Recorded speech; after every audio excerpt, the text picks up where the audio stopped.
प्यारे बच्चों स्टार्ट करते हैं दोबारा से कंज्यूमर प्रोटेक्शन। अभी हमने बेटा 4 राइट्स की बात कर ली है, ठीक है। वहीं से स्टार्ट करेंगे, आप सब सामने देख रहे हैं। पहले मेरी तरफ बेटा फर्दर बढ़ेंगे आगे, तब पहले रिवीजन कर लेते हैं। बाबू सबसे पहले मैंने बात करी थी, चैप्टर का नाम जरूर कंज्यूमर प्रोटेक्शन है, पर सही मायने में बेटा चैप्टर का नाम होना चाहिए कंज्यूमर प्रोटेक्शन एक्ट 1986। पूरा कानून पढ़ा रहे हैं आपको, ठीक है जी। बाबू 3 बड़े मेन काम करे कंज्यूमर प्रोटेक्शन एक्ट 1986 ने कंज्यूमर के भले के। सबसे पहला काम करा बेटा, आपको बहुत सारे राइट्स दिए, बहुत सारे रिस्पांसिबिलिटीज दी। बोलते हैं हमेशा ऐसे हैं, पता ही आपको सीक्वेंस क्या है, पहले जिम्मेदारियां बाद में अधिकार, ठीक है ना। पहले रिस्पांसिबिलिटीज बाद में राइट्स। दूसरा बड़ा मेन काम किया बेटा 3 मशीनरी एस्टैब्लिश कर दी, 3 लेवल पर कोर्ट बना दी, district, state and national level पर, ठीक है ना बेटा। और तीसरा मेन काम क्या किया बेटा, 3 लेवल पे कंज्यूमर प्रोटेक्शन काउंसिल या कंज्यूमर एसोसिएशन या सोसाइटीज या कंज्यूमर ऑर्गेनाइजेशन या एनजीओ एस्टैब्लिश करने का राइट दिया। पर आपको पता है बेटा एनजीओ की ताकत अनलिमिटेड है, ठीक है ना। आपके भी यहाँ पे पूरा केस फाइल कर देती हैं, पूरा केस डिफेंड करती हैं, सारा पैसा जेब से घसते हैं और जीतने के बाद भी पैसे आपके, ठीक है ना। इतना कुछ कर रही है बेटा कंज्यूमर एसोसिएशंस आपके लिए, ठीक है जी। इसके बाद हमने बेटा चर्चा स्टार्ट की थी राइट से, ठीक है ना। हमने 4 तरीके के राइट पढ़ लिए बेटा। हमने बात कर ली राइट टू बी इन्फॉर्म की, right to be choose from या चॉइस की, राइट टू बी हियर्ड और राइट टू सीक रेडरेस। बताओ मुझे क्या रिपीट करना है चारों में से? ओके चारों बेटा। राइट टू बी हियर्ड याद है बहुत अच्छे से। राइट टू बी हियर्ड मतलब आपकी बात को सुना जाएगा। सुनेगा कौन? भाई कुछ कोई भी सुन सकता है, देखो। लेकिन वैसे सही बात ये थी बेटा कि आपकी बात को सुना जाएगा, लेकिन अगर सीधा कोर्ट को जाके सुना दोगे तो कंपनियों को बहुत परेशानी थी।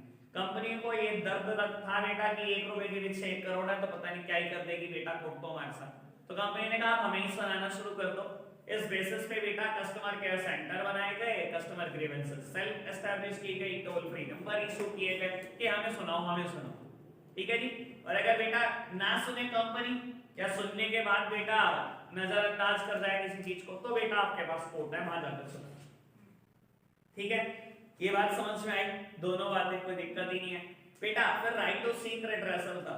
अगर बेटा बात कोर्ट ने सुन ली और कोर्ट ने गिल्टी पाया तो बेटा आपको कोर्ट कंपनसेशन दिलवाने में, ठीक है ना। और compensation generally in the form of RQ, ठीक है ना बेटा। RQ repair the defect from the product or replace the product or refund the price, ठीक है ना। याद है बेटा ये सारी बात बाबू? अच्छा मैं वही बता रहा हूँ बात कि मैंने ऐसा कभी कुछ नहीं कहा कि कंपनी लिखा हुआ वर्ड है तो लिख देना राइट टू बी हियर्ड और कोर्ट वर्ड लिखा हुआ है तो लिख देना राइट टू सीक रेडरेस। ये बात तो बिल्कुल गलत है। अगर बेटा बात सुनी गई, सिर्फ सुनी ही गई, चाहे कंपनी ने सुनी चाहे कोर्ट ने सुनी, हमेशा आंसर क्या है? Right to be heard. और कंपनसेशन दी गई, चाहे बेटा कोर्ट ने दिलवाई चाहे कंपनी ने खुद गलती मान के दी, तो हमेशा बेटा answer is right to seek redress. हां बिल्कुल, गिल्टी पाएगा तो कंपनसेशन का तो वर्ड पक्का आएगा ही है, ठीक है ना जी। कोई दिक्कत तो नहीं बेटा। अब रह गए 2 राइट। सबसे पहले अब मैं डिस्कशन करूंगा राइट टू सेफ्टी का, ठीक है ना। और बाबू यहां पर ना एक रिस्पांसिबिलिटी भी पढ़वा दूंगा बेटा, राइट टू सेफ्टी। अगेन फिर मैं ये बात बोलता हूं बेटा, हमारे को राइट जरूर दिए गए हैं, लेकिन राइट से पहले हमारी कुछ जिम्मेदारी है। अगर हम अपनी रिस्पांसिबिलिटीज पूरी करेंगे तो सारे के सारे राइट मिले हुए हैं। अगर एक भी छोड़ दी बेटा तो कोई राइट हमारे पास नहीं है, ठीक है। तो पहले सीक्वेंस में आती है जिम्मेदारियां, बाद में आते हैं अधिकार, ठीक है। आपको राइट टू सेफ्टी है। राइट टू सेफ्टी समझते हो बेटा? आपको राइट है कि ऐसा कोई भी प्रोडक्ट इंडियन मार्केट में ना बेचा जाए which is harmful to the health और the life of the human being. ऐसा कोई प्रोडक्ट की मार्केटिंग भी अलाउड नहीं है, ठीक है ना। लेकिन ये राइट कब है? जब हम अपनी जिम्मेदारियां पूरी करते हैं। बाबू देखो, आपको जिम्मेदारी में से एक जिम्मेदारी बता देता हूं, पढ़वा भी दूंगा। सरकार कहती है, सरकार ने हमें जिम्मेदारी दी है बाय ओनली स्टैंडर्डाइज्ड गुड्स, कि आपको सिर्फ स्टैंडर्डाइज्ड गुड्स खरीदने हैं। स्टैंडर्डाइज समझते हो बेटा? बहुत बेटर क्वालिटी के गुड्स खरीदने। आपको स्टैंडर्डाइज्ड गुड्स खरीदने हैं। 10 look for the ISI mark on the electrical appliances. जब कोई भी इलेक्ट्रिकल अप्लायंसेस खरीदो तो उनका क्वालिटी मार्क है आईएसआई। आईएसआई देख के खरीदो, जब भी कोई फूड प्रोडक्ट खरीदो तो एफपीओ मार्क खरीद के देखो। अभी करूं ऐसा बात, तूने बहुत बढ़िया मुद्दा छेड़ दिया, ठीक है ना। जब भी कोई फूड प्रोडक्ट खरीदो तो एफपीओ मार्क देखकर खरीदो। जब भी बेटा ज्वेलरी खरीदो तो बेटा हॉलमार्क देख लो। जब भी एग्रीकल्चर या लाइफ स्टॉक रिलेटेड प्रोडक्ट खरीदो तो इकमार्क देखकर खरीदो। तो सरकार ने हमें जिम्मेदारी दी है कि आपने क्या करना है, आपने ये जिम्मेदारी पूरी करनी है, स्टैंडर्डाइज्ड गुड्स खरीदो, ठीक है। और मैं आपको एक एग्जांपल देता हूं। मैं कहता हूं आप खरीदने गए इलेक्ट्रिक गीजर, ठीक है। आप गीजर खरीदने गए और बेटा उसने एक सेलर ने आपको रेट कोट करा गीजर का XYZ कुछ भी, ठीक है, 8000 लेट्स, और आपने कहा नहीं नहीं ये तो बहुत महंगा है, कोई भी दिखा दो सस्ता सा। जो 8000 वाला था उस पे ISI मार्क था, लेकिन आपने वो चूज नहीं करा, आपने कोई सा भी सस्ता सा कह दिया उसको, और उसने 4000 रुपए का गीजर दिखाया और आप ले आए और उसके ऊपर कोई ISI मार्क नहीं है। हुआ क्या बेटा, जब आपने उसको यूज करा तो वो सब स्टैंडर्ड क्वालिटी का प्रोडक्ट था। आपने बेटा वायर को हाथ लगाया और आपको लग गया करंट, ठीक है, हॉस्पिटलाइज्ड हो गए। बाद में कभी आपने सोचा कि मुझे राइट टू सेफ्टी क्लेम करना चाहिए? क्या आपको राइट टू सेफ्टी है? क्यों नहीं है? क्योंकि हम अपनी जिम्मेदारी पूरी कर रहे हैं। बेटा जब जिम्मेदारी पूरी होगी तो पक्का आपको राइट टू सेफ्टी है, लेकिन जब आप जिम्मेदारी नहीं पूरी है तो किस राइट की उम्मीद कर रहे हो सरकार से, ठीक है ना। और मैं आपको पढ़वा देता हूं, ये जिम्मेदारी है हमारी। नेक्स्ट पेज पर आना, जब राइट खत्म हो रहे हैं हमारी रिस्पांसिबिलिटी शायद स्टार्ट होगी, ठीक है ना। सेकंड रिस्पांसिबिलिटी पढ़ना, सेकंड रिस्पांसिबिलिटी, सेकंड बुलेट पढ़ना।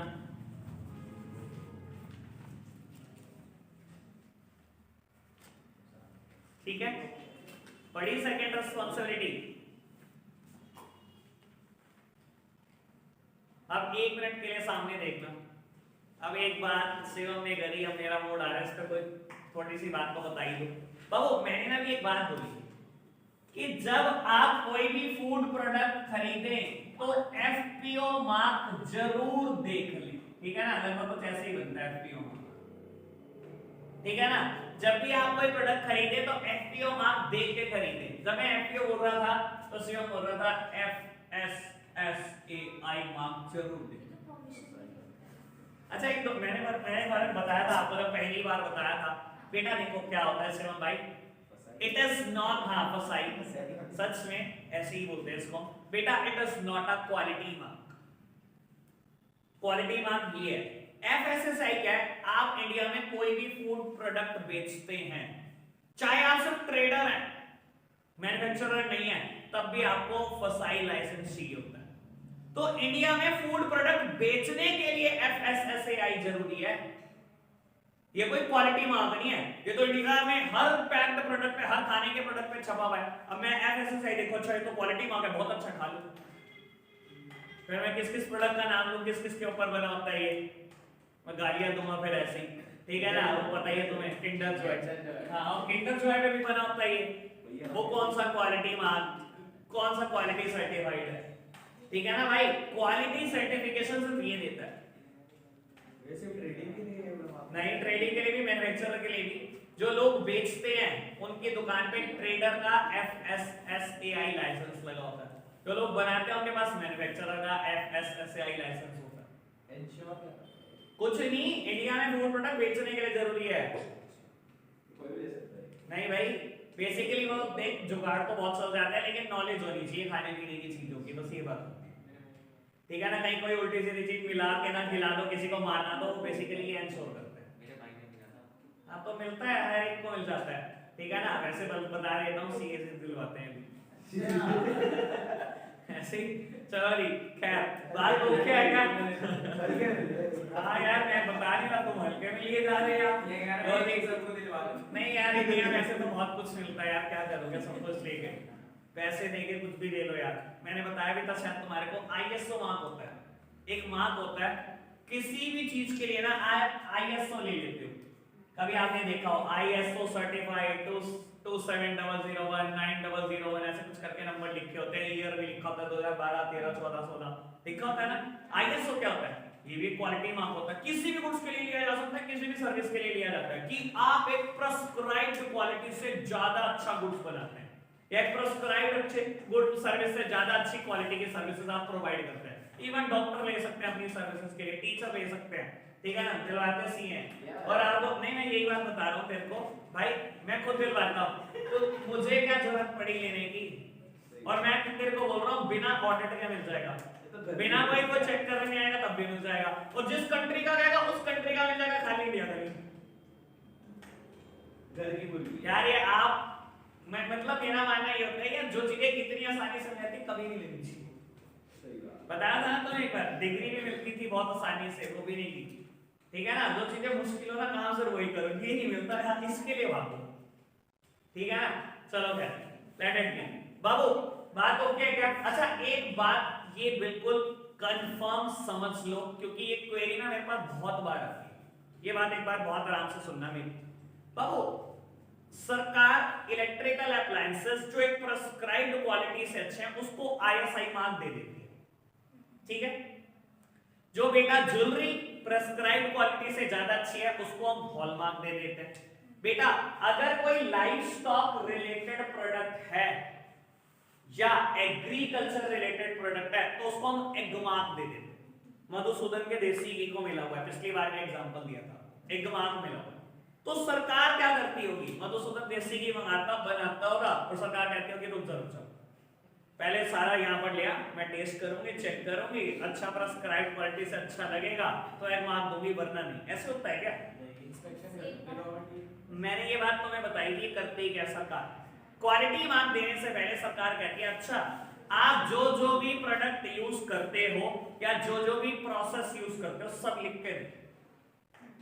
आपने सब कुछ लिख के दे दिया, सरकार सेम प्रोडक्ट यूज करेगी, सेम प्रोसेस यूज करेगी, सरकार प्रोडक्ट बनाएगी, अगर वो प्रिस्क्राइब्ड क्वालिटी से अच्छा बना तो आपको बेटा मार्क दे दिया जाएगा, अदरवाइज नहीं। मान लो हेवल्स ने बताया कि मैं ये कंपनी से प्रोडक्ट खरीदता हूं, ये प्रोसेस फॉलो करता हूं, तब जाके मेरा गैस गीजर बनता है। तो सरकार ने वही कंपनी से प्रोडक्ट खरीदा, वही प्रोसेस यूज करा, गैस गीजर बनाया, अगर वो प्रिस्क्राइब्ड क्वालिटी से अच्छा बना तो दे दिया आईएसआई मार्क, अदरवाइज नहीं दिया। हेवल्स पे वैसे है, तो समझ में ऐसे नहीं होता कि हैवल्स ने अगर एक साल में 5 लाख गीजर बनाए, पहले सरकार के पास जाकर सरकार चेक कर रही है एक गीजर को बैठ के, फिर तो हो गया भाई गुजारा जरूर, ठीक है ना। फिर तो वही होगा, सारे मधुसूदन के देसी घी के डब्बे खुलेंगे, एक चम्मच सबसे निकलेगा, हैं। पर भैया अगर सरकार ने झूठा किया हुआ है तो बड़ा एग मार्क है, वरना नहीं है, ऐसे है क्या? हाँ जी। फिर तो ऐसे बहुत सारे प्रोडक्ट है, सारे प्रोडक्ट्स का चेकअप करती है फिर तो। सर आप जिसके लिए अप्लाई करोगे सरकार चेक करेगी, आप अप्लाई तो करो, सरकार चेक करेगी, क्योंकि एकदम से नहीं मिलता ना।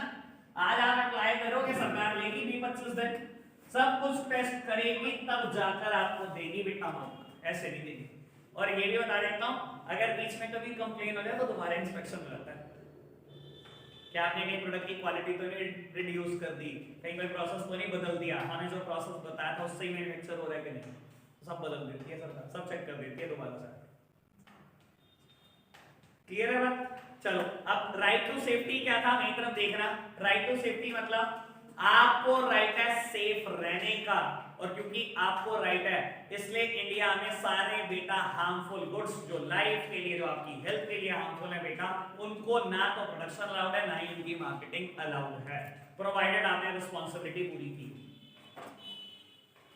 ठीक है बाबू। एक लास्ट राइट ऑल्दो है बहुत सिंपल बेटा, राइट का नाम है right to consumer education, right to consumer education. और बेटा आपको राइट है एजुकेट होने का, about the rights, about the responsibilities, about the relief available to you, about the consumer courts. आपको हर चीज जानने का अधिकार है कि आपके क्या क्या राइट है, आपकी क्या क्या जिम्मेदारियां हैं। अगर आपके साथ धोखेधड़ी हो जाए तो बेटा कहां किस किस कोर्ट में कंप्लेन कर सकते हो, कहां किस किस टोल फ्री नंबर पे कॉल कर सकते हो, आपके पास क्या क्या रिलीफ है, कोर्ट आपको क्या क्या दे सकती है, ये सब आपको जानने का राइट है। इसी वजह से सरकार अरबों रुपए एडवर्टाइजमेंट के खर्च कर देती है।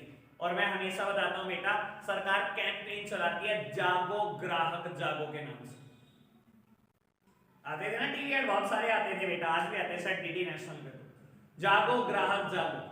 सरकार कैंपेन चलाती है क्योंकि आपको राइट एजुकेट होने का, बस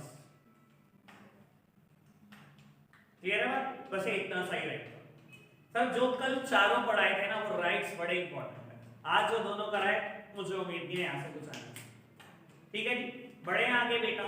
बाबू अब ना बड़े टाइम से हो गया ये बात चल रही कंज्यूमर कंज्यूमर कंज्यूमर कंज्यूमर। अब पहले यही जान लो कंज्यूमर है, ठीक है ना। कंज्यूमर की डेफिनेशन पढ़नी है हमें, ठीक है ना। लंबी चौड़ी डेफिनेशन है बेटा, टाइम लगेगा, रट्टा नहीं मारना, आप सब सामने देखो बेटा।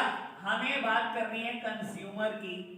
बाबू अगर मैं जनरल सेंस में आपसे पूछूं बेटा कंज्यूमर कौन होता है, तो एक बड़ी सिंपल सी डेफिनेशन है, मानो consume goods and services are consumer.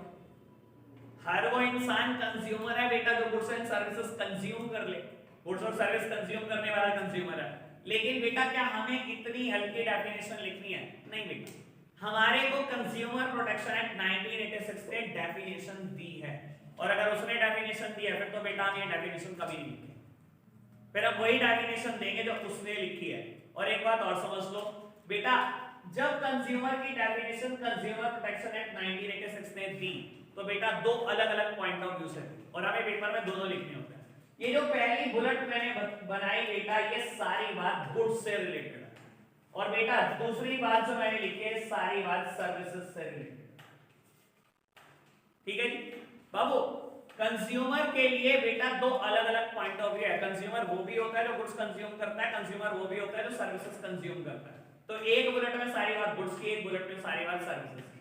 अगर गुड्स याद हो गया तो सर्विसेज याद करने में बेटा 2 मिनट भी नहीं लगेंगे। टाइम सिर्फ इस पे लगा लो, यहाँ तो बस एक वर्ड चेंज होता है और कुछ नहीं होता। ठीक है जी, बात करेंगे बेटा गुड्स की। कंज्यूमर की डेफिनेशन क्या है बेटा, आप एक बार नोट्स देख लो आराम से। बाबू डेफिनेशन लिखी गई है, any person who buy goods for consideration which has been paid और promised or partly paid or partly promised or under any scheme of deferred payment. It include any user of such goods when such use is made with the approval of the buyer, but does not include a person who buy goods for resale or any other commercial purpose.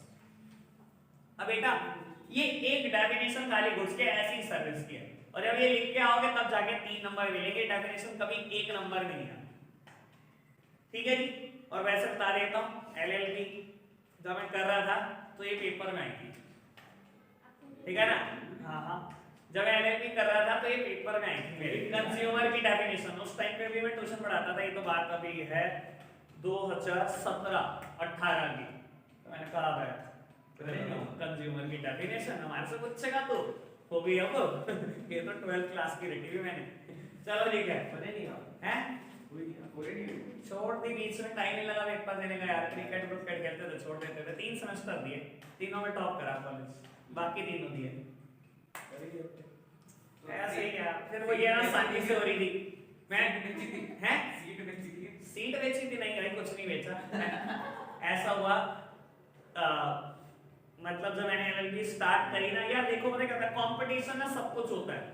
जब मेरा partner पागलों की तरह पढ़ता था, मैं पागलों की तरह पढ़ता था ना, मुझे होता था इसको कैसे आगे नहीं करने दो, ये तो मैं ही निकलूंगा आगे। तो मैं भी बड़ा पागलों की तरह पढ़ता था, हमेशा पीछे करता था, मुझे खुशी होती थी। अब एलएलबी के पेपर में ना उसकी इंटेंसिटी कम होगी, पढ़ के जाने छोड़ दिया उसने। पहले सेमेस्टर में पढ़ के गया, मैं भी पढ़ के गया, मैंने टॉप किया, वो सेकंड टॉपर, ठीक है मजा आया। दूसरे पेपर कहता मैं नहीं पढ़ता, हो जाएगा ऐसे ही कर लेंगे। मैंने कहा ठीक है, मैं भी नहीं पढ़ता, ऐसे ही कर लेंगे, ठीक है ना। मैं तो खैर पास हो गया, और मुझे तो खैर उम्मीद भी नहीं थी पास होने की, मैंने तो टॉप किया और वो बेचारा फेल हो गया एक आध सब्जेक्ट में। कह रहा चल कोई नहीं बैठ दे दूंगा। तीसरा सेमेस्टर आया, फिर कहता मैं नहीं पढ़ता। मैंने कहा नहीं मैं भी चल मैं भी नहीं पढ़ता, छोड़। मैं भी क्रिकेट खेलता रहता था, घर के पीछे टूर्नामेंट होते थे, एलएलबी के पेपर होते थे। सुबह उठा 7 बजे 10 बजे पेपर है, पीछे मैच में छोड़ कौन पड़ेगा। आगे 7 से 9 खेला, तैयार हुआ चला गया पेपर देने। मैं फिर पास हो गया, वो फिर 2 सब्जेक्ट में रह गया। उन्हें कह रहे मैं नहीं दे रहा पेपर, तूने देने दे दिया। मैं कहा यार तू नहीं दे रहा, कंपटीशन ही नहीं है, मैंने ही छोड़ दी बीच में। और बाद में ये हुआ 2 साल बाद जिस कॉलेज से मैं कर रहा था एलएलबी, उस कॉलेज का काम आ गया मेरे पास। सबसे पहला काम तो मैंने ये करा, पहली मीटिंग में मैं जब गया कॉलेज में, ठीक है, चेयरमैन के रूम में गया। मैंने कहा सबसे पहले मेरी मार्कशीट निकालो, तीनों सेमेस्टर की मार्कशीट निकलवा के लेके आया, ठीक है ना। फिर मैंने उनसे पूछा क्या मैं भी कंप्लीट कर सकता हूं, तो कुछ ऐसा रूल है एलएलबी आप 5 साल में पूरी कर सकते हो। 5 साल मतलब 3 साल की एलएलबी है, ठीक है ना। अगर इंसान की बैक आती रहे या बीच में वो क्विट कर दे तो 5 साल में पूरी हो जाए। और उस टाइम पे मुझे छोड़े हुए 2 साल हो गए थे, तो दैट मींस मेरी 5.5 में पूरी हो रही थी, तो उन्होंने कह दिया नहीं अब शुरू से ही करनी पड़ेगी। मैंने कहा तो काम आ गया तो सब जुगाड़ हो जाएगा।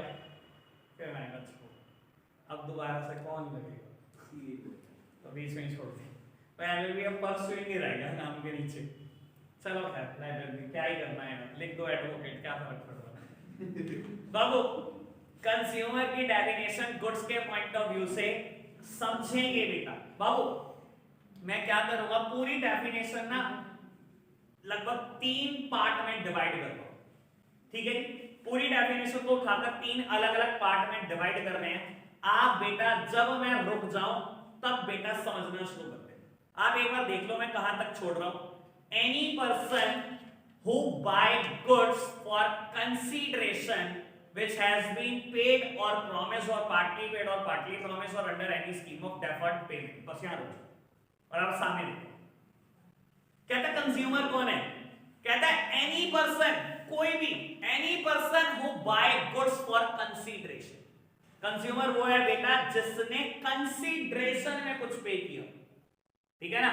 Any person who buy goods for consideration, और consideration which has been paid or promised or partly paid or partly promised or under any scheme of deferred payment। क्या कहता है बेटा, कंज्यूमर वो है जिसने गुड्स खरीदा हो और कंसीडरेशन दी हो, चाहे कंसीडरेशन पे कर दी हो सारी।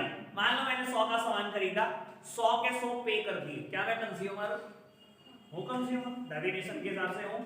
कहता है आपने सामान खरीदा, आपने 100 के 100 प्रॉमिस कर दिए, तो बेटा इससे कोई मेरा कंज्यूमर का स्टेटस नहीं बदल जाता। अगर मैंने उधार पे सामान खरीदा मैं कंज्यूमर अभी भी।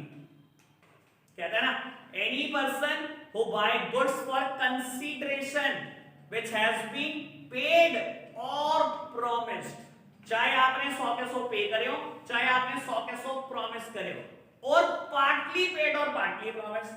The word is part paid और पार्ट प्रॉमिस। दो भ्रम मत पालना, हाफ पेड और हाफ प्रॉमिस। बच्चे ऐसे बताते हैं मुझे एग्जांपल, 50 पे कर दिया 50 प्रॉमिस, भाई 1 पे करा मैंने, 99 प्रॉमिस करे। वर्ड इज पार्ट पेड और पार्ट प्रॉमिस। पार्ट कुछ भी हो सकता है, चाहे मैंने 70 पे करे, 30 प्रॉमिस करे, चाहे मैंने 60 पे करे, 40 प्रॉमिस करे, चाहे मैंने 1 रुपया पे करा, 99 प्रॉमिस करे, स्टेटस कुछ नहीं बदला, कंज्यूमर अभी भी कंज्यूमर। और आप खुद बताओ, मैंने गुड्स खरीद के कंज्यूम कर लिया, मैंने पैसे दिए कि नहीं दिए, अभी चाहे उधार चल रहा है मेरा, तो क्या बदल जाऊंगा कि मैं कंज्यूमर नहीं हूं? क्लियर है ना बेटा बात? Any person who buy goods for consideration which has been paid or promised or partly paid or partly promised or under any scheme of deferred payment। Sir चाहे पैसा deferred payment में दिया, और deferred payment क्या होती है समझ, future payment. बेटा आपने एक एक्टिवा खरीदा जिसकी आप डाउन पेमेंट करके आए 20,000, आप एक एक्टिवा लेकर आए और बेटा आज आपने नगद कुछ नहीं दिया, ये नहीं करा कि टोटल एक्टिवा लाख रुपए का ये लो लाख रुपए से, सिर्फ आपने डाउन पेमेंट करी है 20,000 रुपए, और बाकी आप किस्तें बनवा के आए हो अपनी बेटा 4,000 रुपए की, मान लो बेटा 25 किस्त, यानी कि बेटा 1 लाख रुपए आप किस्तों में दोगे। तो ये एक्टिवा आपको 1,20,000 की पड़ रही है, 20,000 रुपए महंगी पड़ रही है क्योंकि आपने लोन कराया। आप भी तो पेमेंट 25 महीनों तक टाल रहे हो, 25 महीने लगभग 2 साल टाल रहे हो आप पेमेंट, तो 2 साल की ब्याज दे रहे हो आप। समझ आई बात? क्या बेटा आप कंज्यूमर नहीं हो, ये डेफर्ड पेमेंट है यार। पहले दिन एक्टिवा लाके आपने घुमानी शुरू कर दी, कंज्यूम नहीं कर रहे, कंज्यूमर ही तो क्या फर्क पड़ गया इस बात से कि आपने बेटा पैसे आज दिए या कल दिए, या उधार है या पार्ट उधार है, या बेटा डेफर्ड पेमेंट में चल रही है सब कुछ। क्लियर है बात? पहली लाइन में कोई समस्या, कोई दिक्कत, कोई भी परेशानियां कुछ? पार्टली पेड और पार्टली प्रॉमिस दोनों इकट्ठे बैठे, यानी कि 100 रुपए का मैंने सामान खरीदा, पार्ट पे कर दिया, पार्ट प्रॉमिस कर दिया, पार्टली पेड और पार्टली प्रॉमिस 30 पे कर दिए, 70 प्रॉमिस 70 पे कर दिए, 30 प्रॉमिस 60 पे कर दिए, 40 प्रॉमिस 40 पे कर दिए, 60 प्रॉमिस 1 पे कर दिया, 99 प्रॉमिस 99 पे कर दिए, 1 प्रॉमिस। क्या फर्क पड़ता है क्या पे करा और कितना प्रॉमिस करा? ठीक है ना? Any person who buy goods for consideration which has been paid or promised or partly paid or partly promised or under any scheme of deferred payment.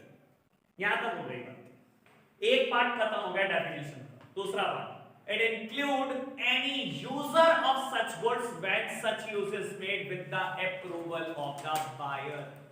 ये काम की बात। और देखो बेटा, आपको सिंपल सी बात बता देता हूं, ठीक है ना, जो 12th पढ़ाने वाले हैं वो 12th ही पढ़ा रहे खाली, ठीक है ना। मैंने लॉ पढ़ी है तो मैं तो लॉ का एंगल दूंगा इस चीज को, ठीक है ना। और लॉ का एंगल देना जरूरी है डेफिनेशन समझने के लिए, वरना बेटा रटते रटते मत जाओगे इस चीज, ठीक है जी। लॉ का एंगल दूंगा समझना बेटा।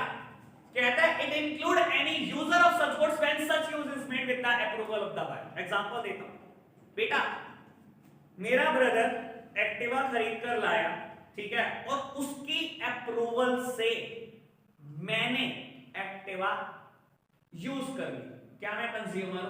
कहता है हो। अब सुन लो, it include any user of such goods. Consumer की डेफिनेशन में कहता है it include any user of such goods when such use is made with the approval of the buyer. कि आप भी कंज्यूमर बन जाओगे कि अगर आपने कंज्यूमर की परमिशन लेके इस्तेमाल किया। आपको बता दो ये लाइन क्यों लिखी गई। ये लाइन लिखी गई अभी बता देता हूं, एक मिनट। अगले टॉपिक का नाम पढ़ना, who can file a complaint. Topic का नाम है who can file a complaint. Topic का मतलब बता देता हूं पूरा इलैबोरेट करके कि कंज्यूमर कोर्ट में कौन कौन केस कर सकता है। Who can file a complaint, कहां कंप्लेंट? कंज्यूमर कोर्ट में कौन कौन कंप्लेंट कर सकता है। पहला वर्ड लिखा है एनी कंज्यूमर। और कंज्यूमर कब बनोगे? जब इस डेफिनेशन में रहोगे तभी तो कंज्यूमर बनोगे। कंज्यूमर की तो डेफिनेशन पढ़ रहे हैं, ठीक है ना।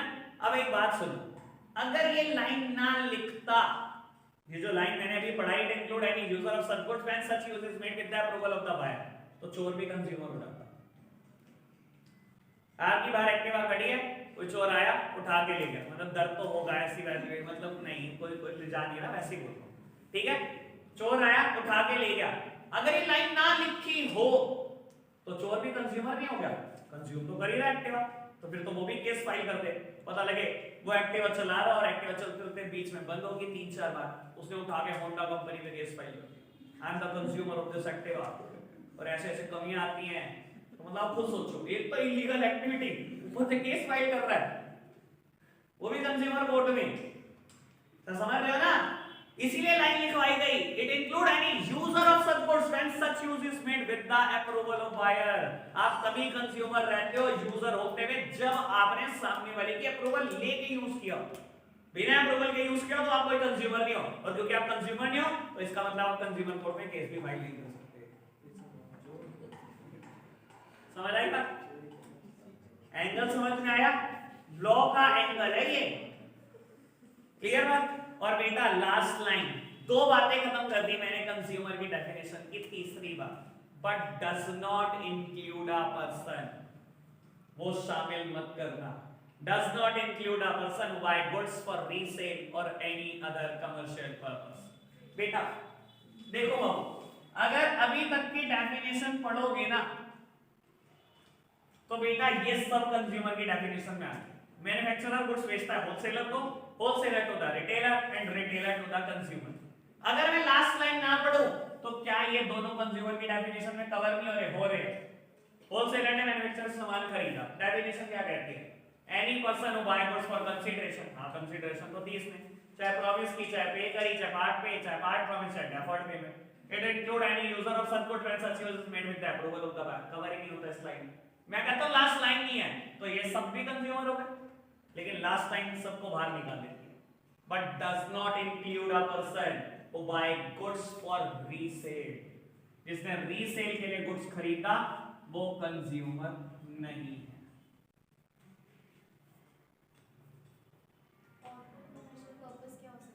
कोई भी हो सकता है कमर्शियल पर्पस। फैक्ट्री में इस्तेमाल करने के लिए खरीदा, रीसेल नहीं करा, फैक्ट्री में इस्तेमाल करने के लिए खरीदा, प्रोडक्शन में। हाँ, कमर्शियल पर्पस के, कमर्शियल। मेरा पर्पस घर के लिए नहीं है, मेरा पर्पस कंज्यूम करना नहीं है, मेरा पर्पस कमर्शियल है।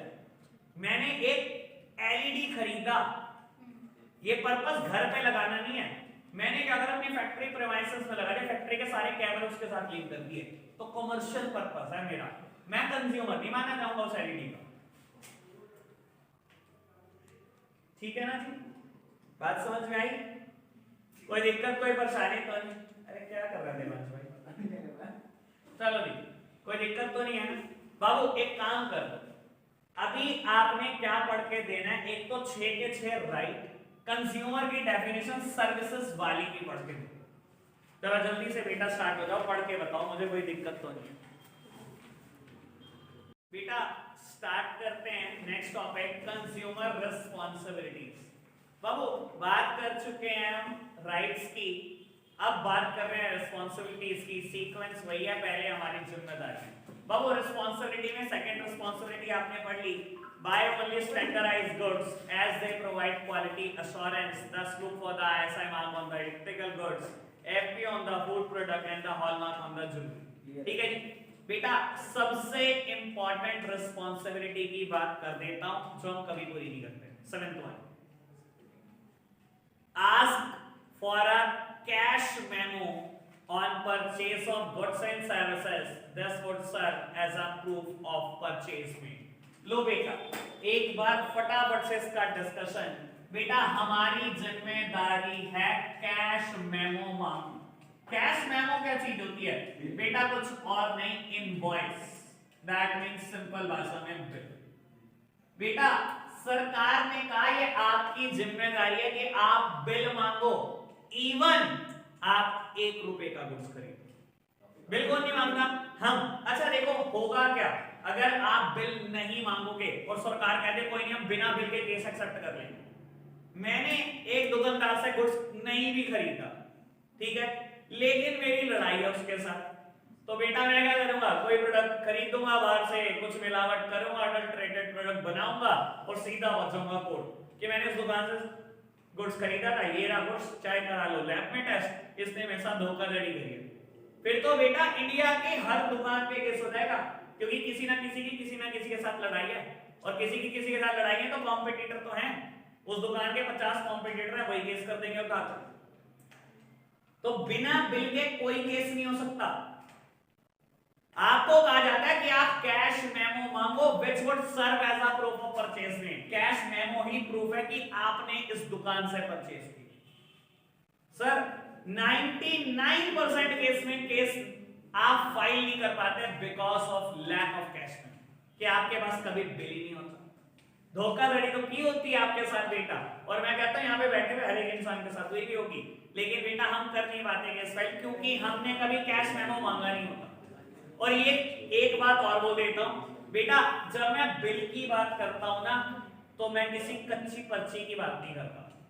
जो रफ पेपर में आपको बिल बना लिया था 2 मैगी 10 रुपए चल या 12 रुपए चल, मैं इस कच्ची पर्ची की बात नहीं कर रहा हूं। बिल वो होता है जिसमें बेटा नीचे टैक्सेस चार्ज हुए हुए होते हैं कि आपने टैक्सेस पे करें, वो बिल होता है, कोई कच्ची पर्ची नहीं होती बिल।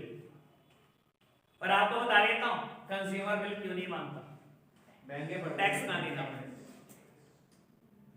कंज्यूमर बिल इसीलिए नहीं मांगता बेटा ताकि उसकी जेब से टैक्स ना चला जाए। उसको यही लगता है यार ठीक है ना, मैं तो हमेशा बोलता हूं आपका बस चले आप डोमिनोज में जाके बिल ना लो, अब बिना बिल के दे कुछ नहीं होता। वो तो वो उनके नॉर्म्स ऐसे हैं, वो कहते हैं ना ना पहले बिल कटेगा तब देंगे हम प्रोडक्ट। तो बेटा वो तो टैक्सेस लगा के देंगे ही देंगे। जिस जगह कंज्यूमर का बस चलता है ना बेटा वो पूरा अवॉइड करता है, क्योंकि बेटा जीएसटी इज इनडायरेक्ट टैक्स। आप जहां बिल मांगोगे सामने वाले को क्या फर्क पड़ता है, उसने बिल के नीचे टैक्स जोड़ना है, आपसे ले लेना टैक्स। आप अपना टैक्स बचाने के चक्कर में बिल कभी नहीं मांगते, ठीक है ना बाबू? चाहिए हो तो बिल मुझसे मिलेगा, हमेशा बताता हूं मैं आपको। ट्यूशन सर्विसेज पे 18% जीएसटी है। कोई नहीं भी आप अपने बात ऐसे नहीं पता लगे 8000 बीएसटी को प्लस 18% लो। अरे भैया ये कौन आ रहा था बिल? ले लो भाई, बिल ले ले, कोई बिल लेने को तैयार नहीं। अच्छा अगर बिल ले ले और फेल हो जाए तो आप पैसे वापस दोगे क्या? क्यों? भैया की तो सर्विसेज लगी है। नहीं तू प्रोडक्ट खा लेता है तो उसके बाद खत्म हो जाता है, उसके बाद कहता है अच्छा ये बिल था दोबारा ले दो प्रोडक्ट। नहीं, मैंने भी ले लिया।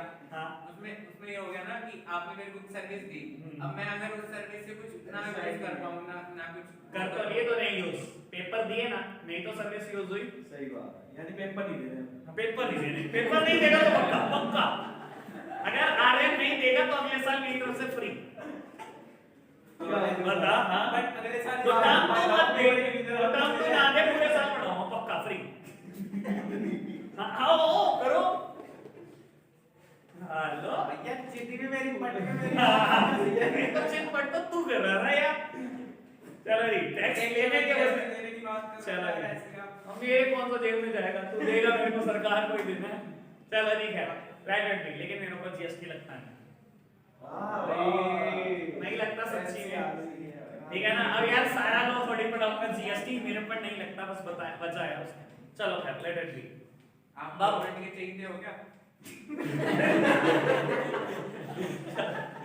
बाबू अभी हमने दो बातें कर ली रिस्पांसिबिलिटीज में। सबसे पहले responsibility buy only standardised goods, ठीक है ना। 10 look for the ISI mark on the electrical appliances, FP on the food product, hallmark on the jewelry। Second में हमने बात करी ask for a cash memo on purchase of goods and services which would serve as a proof of purchase। बेटा यही proof है कि आपने goods खरीदा उसी पर्टिकुलर दुकान से खरीदा, ठीक है ना। जब भी कोई बिल देता है, कैश मेमो देता है, बेटा सबसे पहले फर्म नेम लिखा, ठीक है ना। तो प्रूफ आपके पास यहीं से आता है, ठीक है जी, कोई दिक्कत तो नहीं। बेटा एक आध रिस्पांसिबिलिटी और करते हैं, ठीक है ना, बढ़िया बढ़िया करा लेता हूं बाबू। Third one, learn about the risk associated with the product and services, follow manufacturer instruction and use the product safely. बेटा आपको कहा जाता है learn about the various risk associated with the goods, follow manufacturer instruction. बेटा आपने कोई product खरीदा, manufacturer instruction देता है कैसे यूज करना है, कैसे गुड्स को स्टोर करना है, ये आपकी जिम्मेदारी है, उसकी इंस्ट्रक्शन को फॉलो करना। मैं हमेशा इस चीज का एग्जांपल लेता हूं, आई ड्रॉप खरीदते हो आप, आई ड्रॉप खरीदते हो तो आपको कहा जाता है use in this to this temperature 5 to 15 degree Celsius, ठीक है ना, या अवे फ्रॉम डायरेक्ट सनलाइट, ऐसा जनरली आई ड्रॉप्स पे लिखा होता है, क्योंकि कोई केमिकल रिएक्शन हो जाती है अगर आप डायरेक्ट सनलाइट में रखते हो, ठीक है ना। अब बेटा आप ऐसे बंदे हो जो कहते हो नहीं एक बार तो रख के देखूंगा सनलाइट में होता क्या है, और फिर आईज में डाल के देखूंगा, और फिर कहूंगा मुझे राइट टू सेफ्टी है, तो क्या है तो बेटा आपको ऐसे कोई राइट नहीं मिलने जा रहा, आपकी जिम्मेदारी है, आपकी रिस्पांसिबिलिटी है मैन्युफैक्चरर की इंस्ट्रक्शन फॉलो करना। हमेशा एग्जांपल इस चीज का भी देता हूं मैं, डिओड्रेंट सब में अल्कोहल है, मैन्युफैक्चरर इंस्ट्रक्शन होती है अवे फ्रॉम फ्लेम, और इंसान कहता नहीं नहीं एक बार तो आग में डाल के देखता ही हो क्या होता है, पटाखा हो जाएगा बेटा साथ में तेरा भी, पता लगे बेटा आपने आग में डाला और पटाखा मतलब आपके आगे लग गया, और फिर उम्मीद कर रहे हो बेटा मुझे राइट टू सेफ्टी है, कुछ नहीं, मैन्युफैक्चरर की इंस्ट्रक्शन फॉलो करना आपकी जिम्मेदारी है, ठीक है ना बेटा। Learn about the various risk associated with the product, follow manufacturer instruction and use the product safely, ठीक है जी। एक लास्ट बेटा आज के लिए रिस्पांसिबिलिटी, बिल्कुल next one, read labels carefully so as to have a information about the price, net weight, manufacturing and the expiry date। बेटा काम की बात बाबू, आपने कोई एक्सपायर्ड प्रोडक्ट कंज्यूम कर लिया, नॉर्मल केस में इंसान को पता क्या लग रहा होता है कि मैंने एक्सपायर्ड प्रोडक्ट कंज्यूम कर लिया, मुझे पेनल्टी मिलेगी, मुझे कंज्यूमर कोर्ट कुछ दिलवाने वाला है, बेवकूफ हुआ। मैन्युफैक्चरर को जिम्मे, क्योंकि आपको राइट था इन्फॉर्म होने का, इसलिए मैन्युफैक्चरर की जिम्मेदारी सिर्फ इतनी सी थी कि लेबर पे सब कुछ प्रिंट कर दे, उसने प्रिंट कर दिया, आपने रीड नहीं करा, आप बेवकूफ हो, आपकी जिम्मेदारी नहीं पूरी करी आपने। और नॉर्मल केस में होता पता क्या, इंसान की फितरत बता देता भाई साहब, कॉस्मेटिक यूज करने से पहले ना 10 बार एक्सपायरी डेट देखेगा, ये क्रीम यूज करने से पहले, वो क्रीम यूज करने से पहले, बच्चे को घर की क्रीम लगाने, सब चीज देखेगा, लेकिन अब खाने में नहीं बैठेगा ना, कन्फेक्शनरी शॉप पे जाएगा, पैकेट फाड़ते टाइम कभी नहीं देखेगा एक्सपायरी डेट, सीधा मुंह में डालेगा, उसके बाद सोचेगा अच्छा है एक्सपायरी बची हुई है ना। कोल्ड ड्रिंक की बोतल तो 99% बता रहा हूँ भाई साहब, जाते हैं सीधा खोलते हैं ये भाई, उसके बाद सोचेंगे ठीक है नहीं थी। और जनरल केस में बेटा कोल्ड ड्रिंक एक्सपायरी सिर्फ 3 महीने है, कितनी बार एक्सपायर की होगी पता नहीं होगा, कोई राइट नहीं मिलने वाला, क्योंकि बेटा मैन्युफैक्चरर ने अपनी पूरी जिम्मेदारी की है, आपने नहीं पूरी करी। लेबल पढ़ना आपकी जिम्मेदारी है, मैन्युफैक्चरिंग एक्सपायरी डेट एमआरपी सब कुछ चेक करना आपकी जिम्मेदारी है। कोल्ड ड्रिंक तो लेबल एक्सपायरी लेबल पे छोड़ने देते हैं, वो नेक पे देते हैं बोतल के, उसमें दिखता ही नहीं। अरे नहीं दिखता है यार, नहीं मेरे को नहीं दिखता जी, साफ बात। चश्मा अरे दिखता है भाई। अच्छा एक तू देवांश, अच्छा देख एक मिनट, तू वो बात कर रहा है जो हो ही नहीं सकती। अगर ना ही दिख रहा होता ना तो आज तक 50,000 बार केस हो जाता उस कंपनी के ऊपर। चलो मैं आपको कुल लेके 100% दिखता है, 100% दिखता है। कल लेंगे 80 रुपए वाली, ठीक है? नहीं यार 40 रुपए भी होगा, 80 रुपए चलो बेटा आज के लिए हम इतना ही रखते हैं, इनको बाय बाय। इसे इस पार्टी बोलते हैं।